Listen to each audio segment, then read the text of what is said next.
I swear, that stuff always happens on camera, right?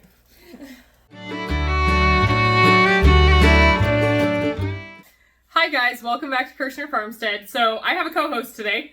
Can't cook without a baby on your hip, right? Okay, so today we are going to be actually doing a two-part video. The first is going to be on making yogurt in an Instant Pot, which I'm sure that many of you have seen videos on how to do. But what we're going to be doing after that is we are going to take the whey that we drain off of the yogurt and we're going to be turning that into a really simple bread recipe. Okay, so to get started, you will need an Instant Pot or a electric pressure cooker of some sort. It doesn't matter what kind you have. Ours is actually, our yogurt pot is actually a crock pot brand.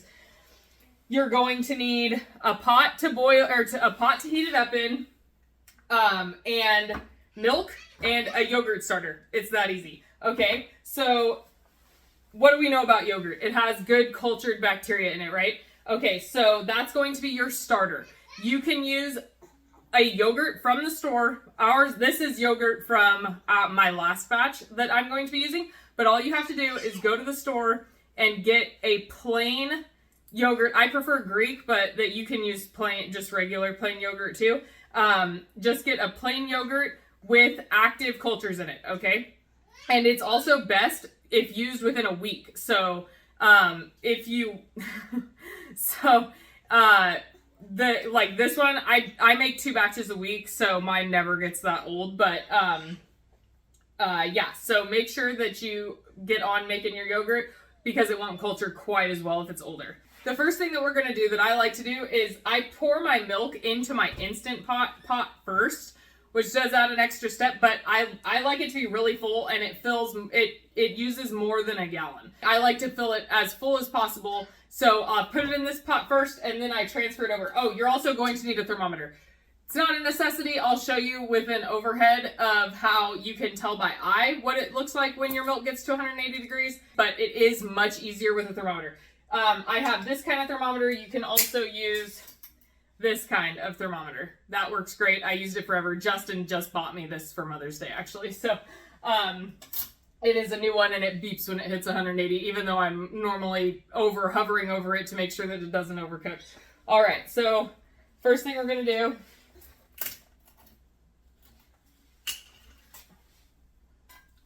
do and then normally it's about a quarter more, I think. What I normally try to do is I use the last of whatever milk gallon that the boys have open already.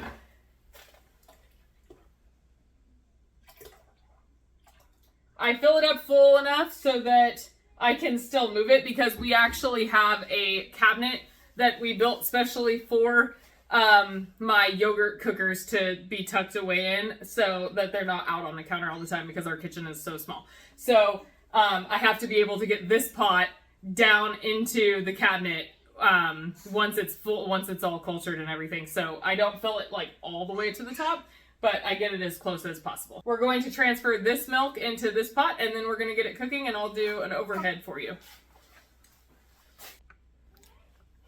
All right, had to set the baby down in his playpen for this part. So we're going to take this and pour it into here.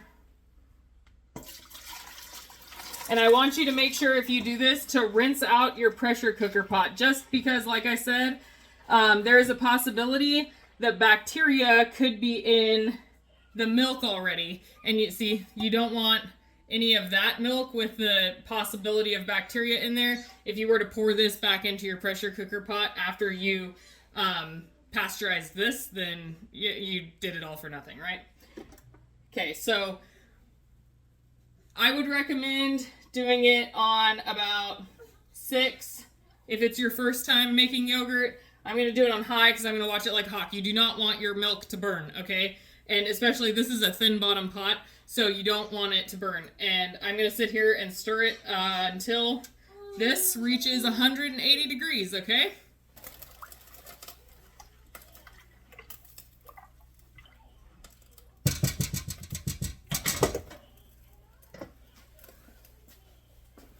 I swear, that stuff always happens on camera, right? So at this point, it's not super important to be checking it constantly because it's still, I mean, this came out of the fridge, so it's still pretty cool. It's 55 degrees. I don't know if you guys can see my thermometer or not. But I'm just going to make sure. I have had my milk burn before, and then it ruins a whole batch of yogurt because it tastes like burnt yogurt. Okay, so we are up to 133 degrees. And it's not exact, but that's when you're really going to want to start stirring often so that your milk doesn't stick to the bottom of your pan or burn, especially with the price of milk right now. Am I right, guys? We are paying $6.29 a gallon for milk right now. And between yogurt and drinking, we go through 6 gallons a week. So, yeah, we definitely don't want to burn it, do we? Okay, so I hope you guys can see this. It's starting to foam. Oh, Tanner hit the thing. It's starting to foam, and that's when you know that you're getting close, and it's at 165 degrees right now. So, it's at 165 degrees right now. So, you know, that's how you know you're getting close if you don't have a thermometer, okay? The top is going to start being frothy like a latte.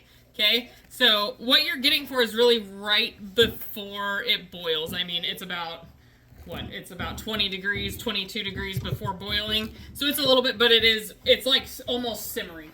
And that's what you want to get it to. So if you're working without a thermometer, it's totally possible for you to do it. Just watch for that, watch it really close, and you'll do great. See the bubbles on there? Yeah, that's what we're looking for. 170. Okay, we're almost there.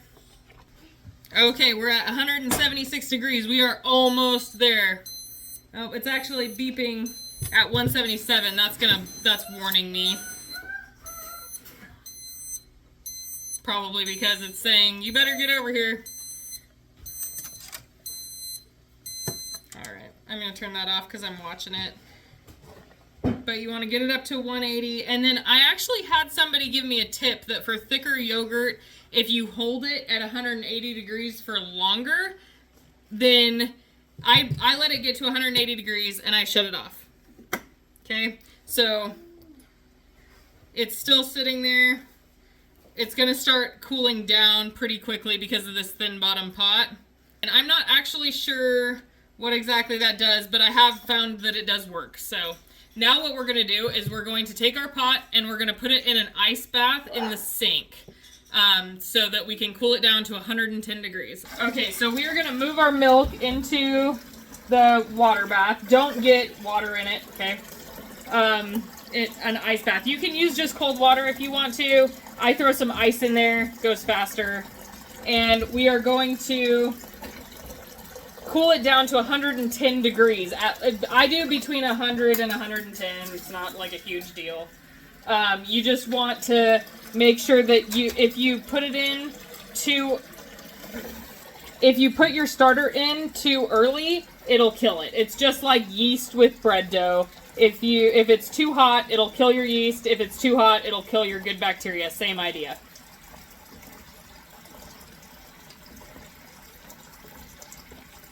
Okay, so now that's there. I'm going to add a few scoops of ice into here.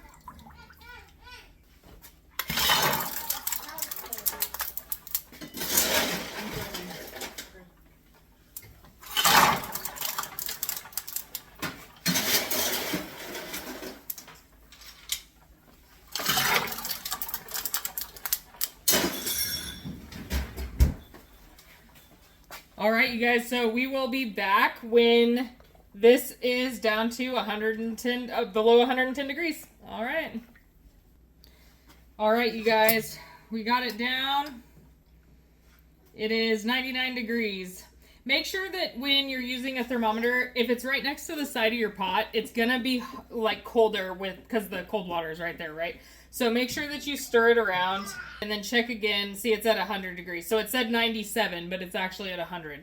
All right, so now what we are going to do is we are going to add in our starter. Okay, so this last batch wound up super thick. So you can see it's almost like cream cheese consistency, right? Like it's really thick.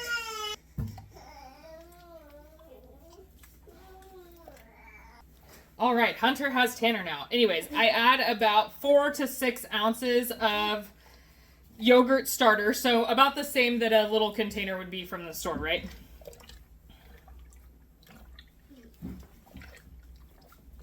So you're just going to mix it up. You want it as fully incorporated as you can. Like, see, there's that chunk. It's not like a huge deal because it'll activate it'll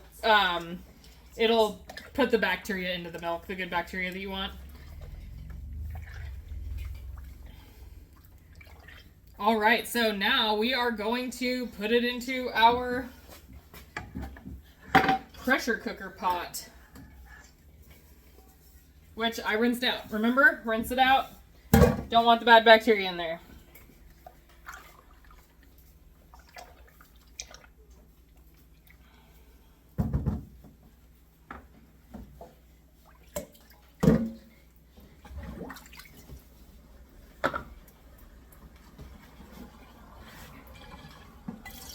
I decided that I was going to take and make my old pressure cooker into my yogurt pot because know this, that the gasket that is on the bottom of the lid of an electric pressure cooker will absorb the scent of what you cook in it. So let's say you make like chili, right?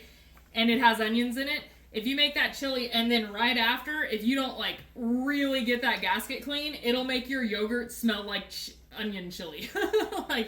So that's why I specifically have a pressure cooker for making yogurt. Of course, you do not have to do that. Just make sure that your gasket doesn't smell at all. Or another option is to take and have a secondary gasket. So you have one gasket for yogurt. So, Hunter's carrying the baby around. So you have one gasket for yogurt and you have one gasket for savory stuff. So that is another option, and I did that for a long time before I got my new Instant Pot. All right, so let's get it down and into the yogurt cabinet. All right, guys, so here we go. We are going to put our milk pot into the pressure cooker.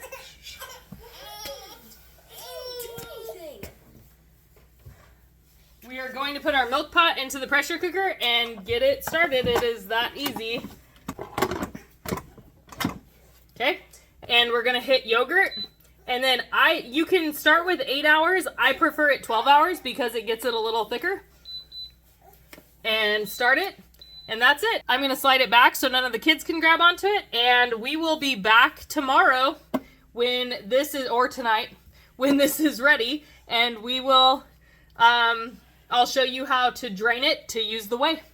All right, guys, so it has been 11 hours. I didn't let it go 12 hours because I really wanted to get this part of the video done before I went to sleep tonight so that we can get our yogurt draining overnight. All right, so this is how mine looks. It's super thick, right? So you can like actually touch the top of it. It's really thick.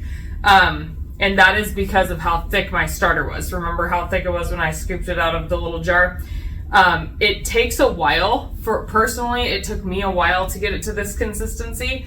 Probably a good 7 or 8 rounds of making yogurt to get it as thick as I really wanted it. Okay, so all you're gonna need is a pot or a bowl and a colander and a flour sack towel, okay? So these you can buy on Amazon, and I will link them below in the description. I've bought 2 packs of them. I love them. When they start to get stained, I just use them for other stuff around the farm. But you're going to line your colander with your flour sack towel, and then you're going to take your yogurt, and you're going to pour it in there. And the thickness that you like is going to determine the length of time that you're going to drain it for, okay? So I drain it for a minimum of 12 hours. Normally, I try to just do it overnight, and then I will flavor it and everything the next morning. You really you want the colander to be above the line, like halfway, not halfway mark, but at least a few inches on the bottom of your bowl or your pot so that the whey will go down to the bottom. You don't want the yogurt just sitting in the whey because then it's obviously not draining off and it's not going to get any thicker. They do make special like yogurt strainers. I don't have one. I use this. It's much simpler. I had all this stuff already. So Yeah, all right, so we'll get this poured in there. It is a little messy, and you can actually see the whey pouring off. If we liked just like regular, it splashes a bit, regular consistency yogurt, we could just drain this for a few minutes, honestly, because you see how thick that is. But we do like Greek yogurt, closer to like a sour cream Greek yogurt consistency. It goes right to the top, and I have to make sure that my colander is level, or it does overflow. I caught it on time, luckily.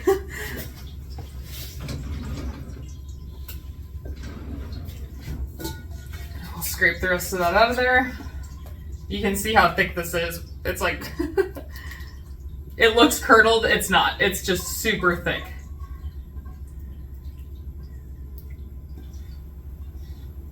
And all of that whey, not all of it, but that whey is what we are going to be using to make our bread tomorrow. So not only are we going to flavor the yogurt, my boys have a couple ideas that they want me to show you for flavoring the yogurt. So we'll do a couple different yogurt flavors, and then we will do a super simple bread recipe to make with the whey. It's like, I think it's like maybe 5 ingredients. It's whey, yeast, sugar, flour, and salt. So yeah, 5 ingredients, that's it. It's super simple. So stick around and you will get to see the bread recipe next. We'll be back in the morning. All right, bye guys, have a good night. All right, you guys, so the day actually kind of got away from us, and our yogurt has been draining since last night, and it's about 4 o'clock. So we are finally getting to it. Our boys requested both of these flavors, so I'm going to be showing you 2 different flavors today. All right, so first of all, remember, we are going to be doing bread with the whey from this yogurt. So we're going to pull out the yogurt. So the whey is going to be in the bottom of this pot, and we are going to keep 4 cups of it for the bread. Whey is also great it's really, really healthy. It's full of probiotics from the yogurt. So a lot of people actually do drink it. They put it into other drinks. It's very sour. It's like plain yogurt. They also I know people feed it to their chickens, and I feed it to my pigs. When I have pigs that I'm raising, I'll pour it over their feed because it's really good probiotics. But for this purpose, we are going to be using it for bread making. So we are going to reserve 4 cups, which is going to make 2 full-size Pullman loaves of our bread. All right, so we'll set that aside. It'll go into the fridge. So now our yogurt. This is going to be a very dry yogurt because of how long it's going to be a very thick yogurt. It's going to be like almost like a cheese consistency because of the length of time that we let it sit. If you let this yogurt recipe, if you let it sit for long enough, it'll actually turn into like a cream cheese consistency. I'm going to use a bigger bowl first, and then we'll divide it into 2 for the 2 different flavors. So we're going to flip it into here, trying to get as much of it off of the flour sack towel as we can.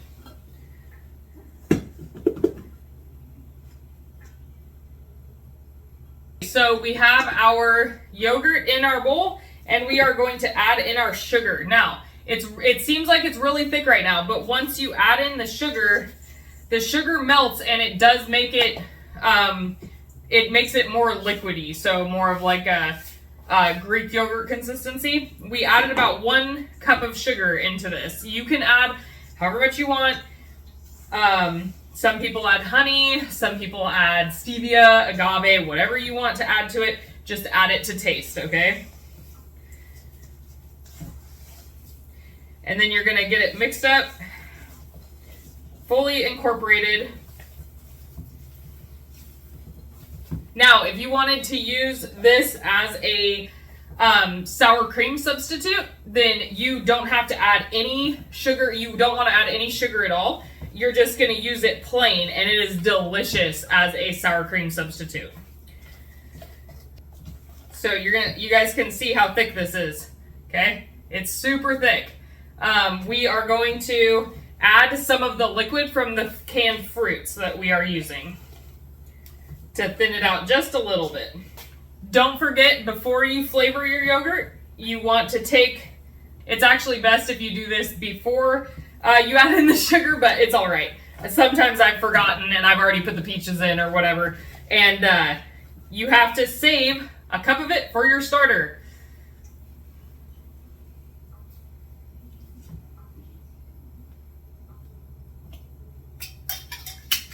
All right, I'll set that aside with the whey. Okay, so I cleaned up my workstation a little bit here. Don't need 2 bowls anymore now, or I don't need that 3rd bowl now because obviously I mixed it in the big one. So we're just gonna split this in half, and we're gonna make half into peach, and we're gonna make half into maraschino cherry.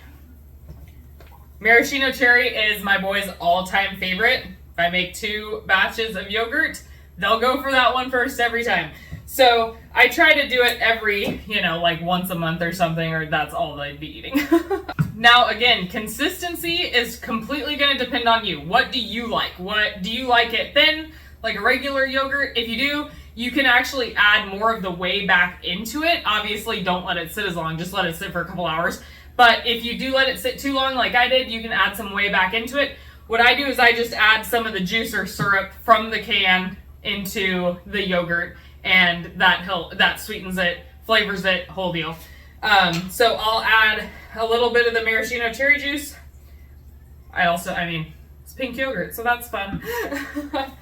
All right, I'm actually gonna move you guys in for an overhead so that you can see exactly how much of everything that I'm putting in here, because I really am just like, I do it by eye. I don't have any measurements aside from the 1 cup of sugar that I put for a gallon of milk. That's pretty much my only measurement on here. The fruit, everything else is just thrown in until I like it. So you guys can see how thick that is still. I mean, that's a super thick yogurt, right? All right, so we're gonna add in the fruit. There'll be some juice from that. And then at the end, we'll add in more maraschino cherry juice if we need it. Sometimes it's easier to strain the juice into a little jar. These are actually my yogurt jars that you're seeing me strain into. But I'll put the juice back into the whatever cherries are left. But normally I use the entire jar. I just get I think this is the Winco brand. Yeah, it's the Winco brand of maraschino cherries.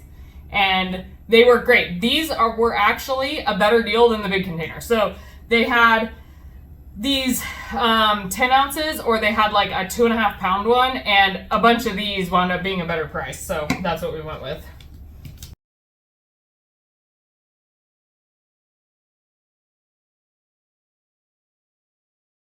All right, we are gonna add a little bit more juice. All right, there's that one.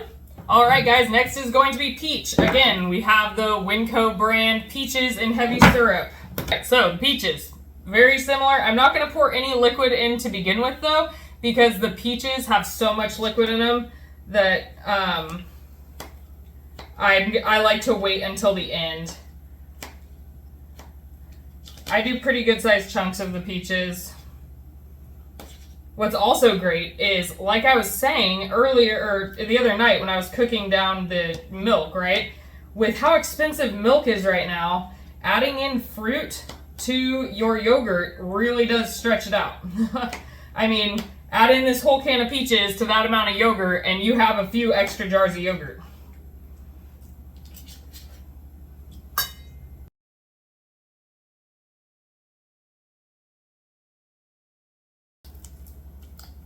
I'm gonna add just a little bit of the syrup.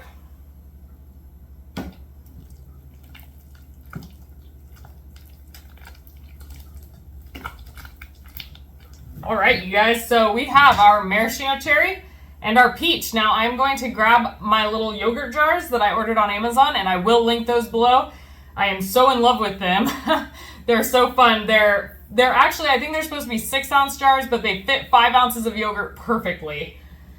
Okay, you guys, so these are my little yogurt jars. I am so in love with them. They came 24 for a super reasonable price. I think it was 50 cents a jar. We're gonna package up the peach first.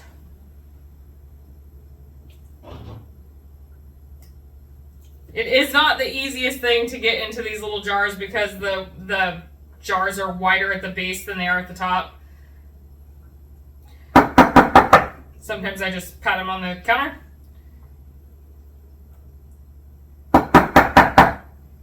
I will get all of these filled and then we'll wipe the rims before we put the lids on them.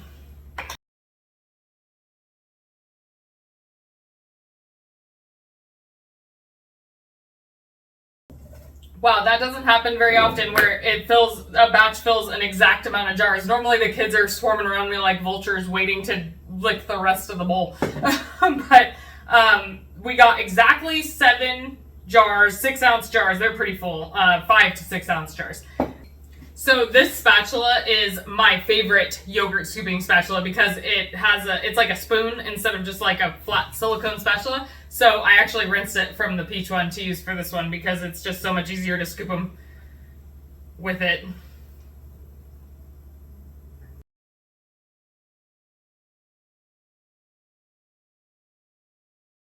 Oh man, it wound up being a perfect number again. So we got 7 of the peach and 5 of the cherry. Obviously, if we would have added as many cherries into the yogurt as we did peaches, we would have gotten a couple more jars of yogurt. But that is all right. They can fight for the cherry ones. That's literally 2 days of yogurt. Normally, I'll sneak one into Justin's lunch so that he can have one of the cherry ones. Because, come on, who doesn't like maraschino cherries?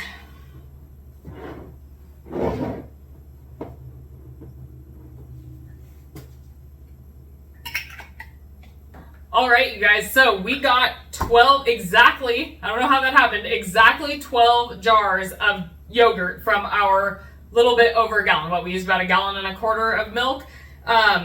So that is awesome, and it will last us about 4 days, and then I'll have to make another batch. That's typically, I have to make 2 batches a week, which is why we go through so much milk.